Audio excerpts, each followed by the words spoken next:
Hello and welcome back to Norfolk Mountains. Today we're going beyond the beyond to pay our respects to the bomber boys of the Wellington H for Harry and the Mosquito NS 998. You'll see I'm on my own, I can't be with Andy because we're in national lockdown. But that's not going to stop us bringing you an excellent film, so come on, let's go.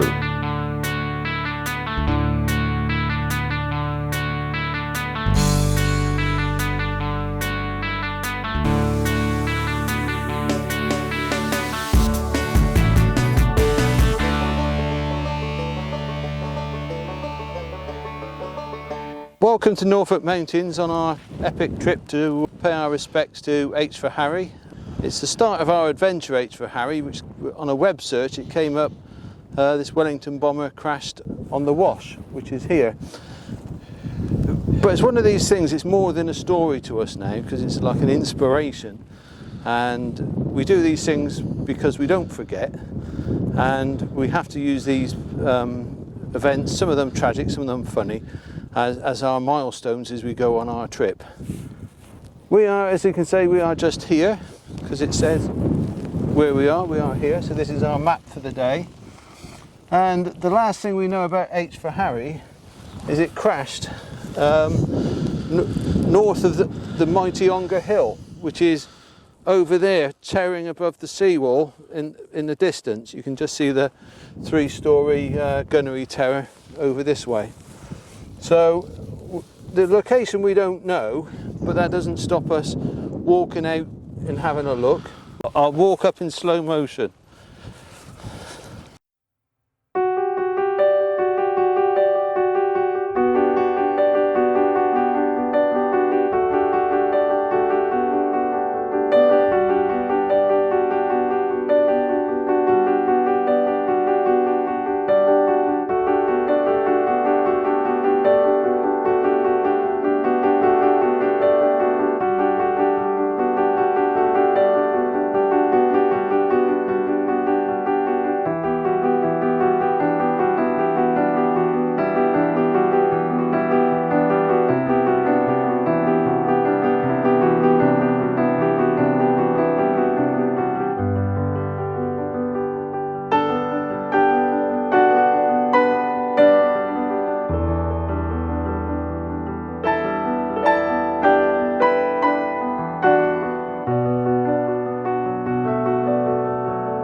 Story of NS 998. Flying out of RAF Swanington, part of 85 Squadron, the Mosquito was on a standard training mission to shoot a drogue being towed by another aircraft. The pilot, Gabriel Ellis, and the navigator, William Reedy.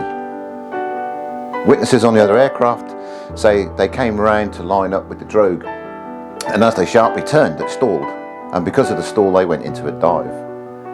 They hit the ground on the 20th of March 1945, unfortunately killing both of them.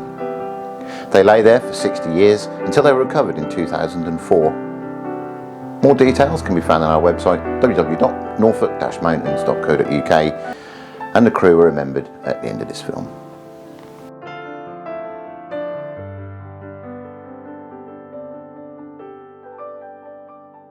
So NS 998 was found out there 2004, 60 years after it pitched in. We've come beyond the seawall and beyond that, and now we're beyond the beyond, and we can see the Ongar Hill Tower on top of the mighty Ongar Hill, and this must be about a mile out, I reckon, as a judge.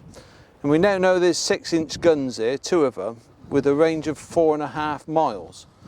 So this would be protection for the mouth of the river and for another 3 miles beyond.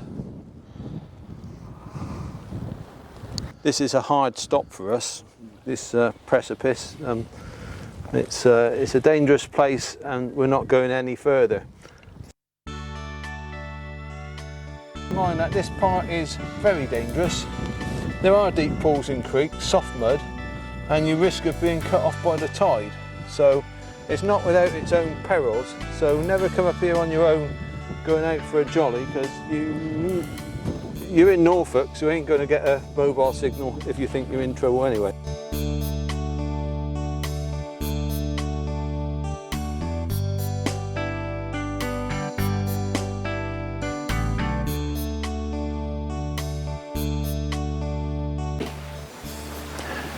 Wellington bomber, H for Harry, was off on a very important mission. They were off to bomb the dockyards in Brest in France. During 1940, two of the German Navy's largest warships, the Scharnhorst and the Gneisenau, had been causing havoc for Allied shipping. They'd sank over 150,000 tonnes of shipping and killed over 1,400 Allied sailors.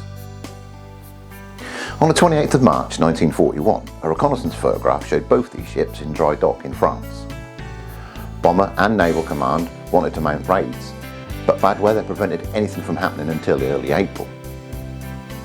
On the night of the 3rd and the 4th of April 1941, the first of what would become 60 raids were mounted.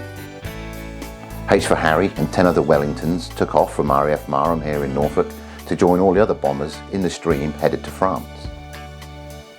7 of these bombers reported dropping their bombs on target, including Harry.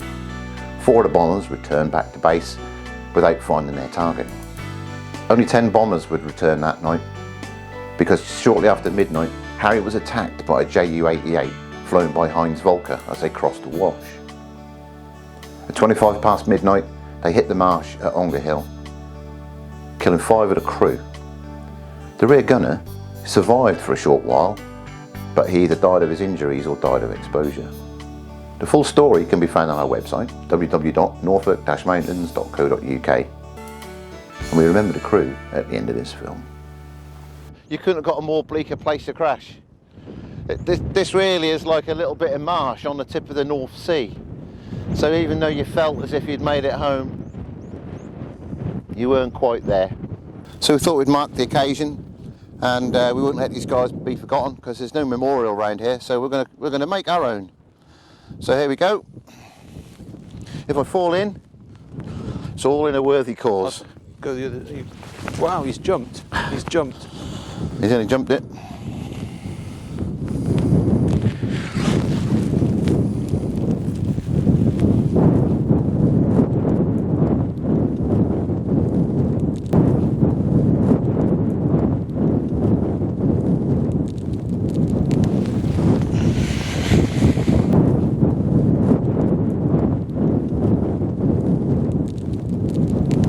We think it's the first mission to drop a cookie. Not sure, but we're still doing the research on that. A cookie's a 4,000 pounder, which makes a blooming big hole. The only problem, they're aerodynamically unstable, so they made a big hole wherever it wanted to, basically. So that's our major trip.